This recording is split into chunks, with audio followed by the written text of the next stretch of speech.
ایک حضرت خدیجہ رضی اللہ عنہا، یہ رسول صلی اللہ علیہ وسلم کی سب سے پہلی بیوی اور رفیقہ حیات ہیں۔ یہ خاندان قریش کی بہت ہی باوقار و ممتاز خاتون ہیں۔ ان کے والد کا نام خویلد بن اسد اور ان کی ماں کا نام فاطمہ بنت زادہ ہے۔ ان کی شرافت اور پاک دامنی کی بنا پر تمام مکہ والے ان کو طاہرہ کے لقب سے پکارا کرتے تھے۔ انہوں نے حضور علیہ الصلوۃ والسلام کے اخلاق و عادات اور جمال صورت و کمال سیرت کو دیکھ کر خود ہی آپ سے نکاح کی رغبت ظاہر کی، چنانچہ اشرف قریش کے مجمع میں باقاعدہ نکاح ہوا۔ یہ رسول صلی اللہ علیہ وسلم کی بہت ہی جان نثار اور وفا شیار بیوی ہیں، اور حضور صلی اللہ علیہ وسلم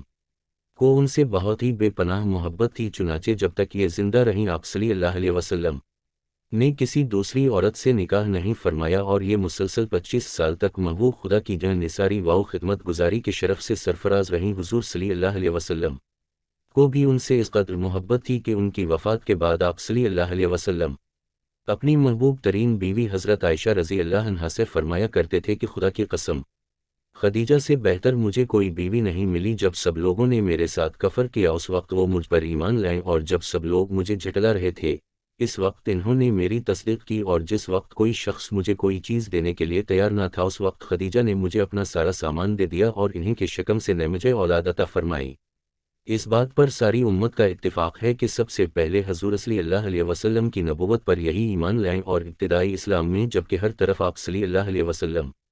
کی مخالفت کا طوفان اٹھا ہوا تھا، ایسے خوفناک اور کٹھن وقت میں صرف ایک حضرت خدیجہ رضی اللہ عنہا کی ہی ذات تھی جو پروانوں کی طرح حضور صلی اللہ علیہ وسلم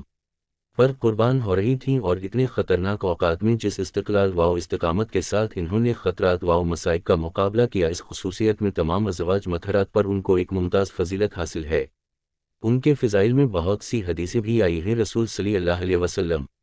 نے فرمایا کہ تمام دنیا کی عورتوں میں سب سے زیادہ اچھی اور باکمال 4 بیویاں ہیں، ایک حضرت مریم، دوسری آسیہ فرعون کی بیوی، تیسری حضرت خدیجہ، چوتھی حضرت فاطمہ رضی اللہ عنہا۔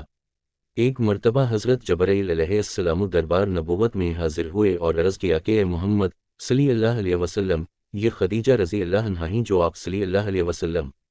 کے پاس ایک برتن میں کھانا لے کر آ رہی ہیں۔ جب یہ آپ صلی اللہ علیہ وسلم کے پاس آ جائیں تو ان سے ان کے رب کا اور میرا سلام کہہ دے جائے، اور ان کو یہ خوشخبری سنا دے جائے کہ جنت میں ان کے لیے موتی کا ایک گھر بنا ہے جس میں نہ کوئی شور ہوگا نہ کوئی تکلیف ہوگی۔ سرکار دو جہاں صلی اللہ علیہ وسلم نے ان کی وفات کے بعد بہت سی عورتوں سے نکاح فرمایا، لیکن حضرت خدیجہ رضی اللہ عنہا کی محبت آخر عمر تک حضور صلی اللہ علیہ وسلم کے قلب مبارک میں رچی بسی رہی، یہاں تک کہ ان کی وفات کے بعد جب بھی حضور صلی اللہ علیہ وسلم کے گھر میں کوئی بکری ذبح ہوتی تو آپ صلی اللہ علیہ وسلم حضرت خدیجہ رضی اللہ عنہا کی سہیلیوں کے یہاں بھی ضرور گوشت بھیجا کرتے تھے، اور ہمیشہ آپ صلی اللہ علیہ وسلم بار بار حضرت بی بی خدیجہ رضی اللہ عنہا کا ذکر فرماتے رہتے تھے۔ ہجرت سے 3 برس قبل 65 برس کی عمر پا کر ماہ رمضان میں مکہ مکرمہ کے اندر انہوں نے وفات پائی، اور مکہ مکرمہ کی مشہور قبرستان حجون جنت المالی میں خود حضور صلی اللہ علیہ وسلم نے ان کی قبر انور میں اتر کر اپنے مقدس ہاتھوں سے ان کو سپرد خاک فرمایا۔ اس وقت تک نماز جنازہ کا حکم نازل نہیں ہوا تھا، اس لیے حضور صلی اللہ علیہ وسلم نے ان کی نماز نہیں پڑھائی۔ حضرت خدیجہ رضی اللہ عنہا کی وفات سے 3 یا 5 دن پہلے حضور صلی اللہ علیہ وسلم کے چچا ابو طالب کا انتقال ہو گیا تھا۔ ابھی چچا کی وفات کے صدمہ سے حضور صلی اللہ علیہ وسلم گزرے ہی تھے کہ حضرت خدیجہ رضی اللہ عنہا کا انتقال ہو گیا۔ اس سانحہ کا قلب مبارک پر اتنا زبردست صدمہ گزرا کہ آپ صلی اللہ علیہ وسلم نے اس سال کا نام عام الحزن، غم کا سال، رکھ دیا۔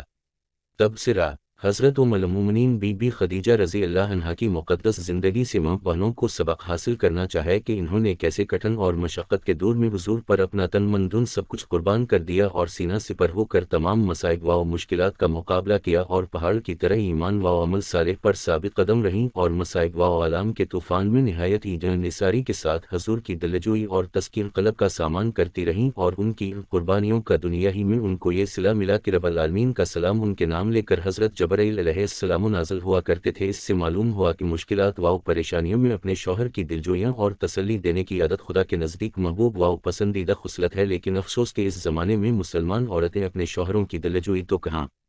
الٹے اپنے شوہروں کو پریشان کرتی رہتی ہیں، کبھی طرح طرح کی فرمائشیں کر کے، کبھی جھگڑا تکرار کر کے، کبھی غصہ میں منہ پھلا کر۔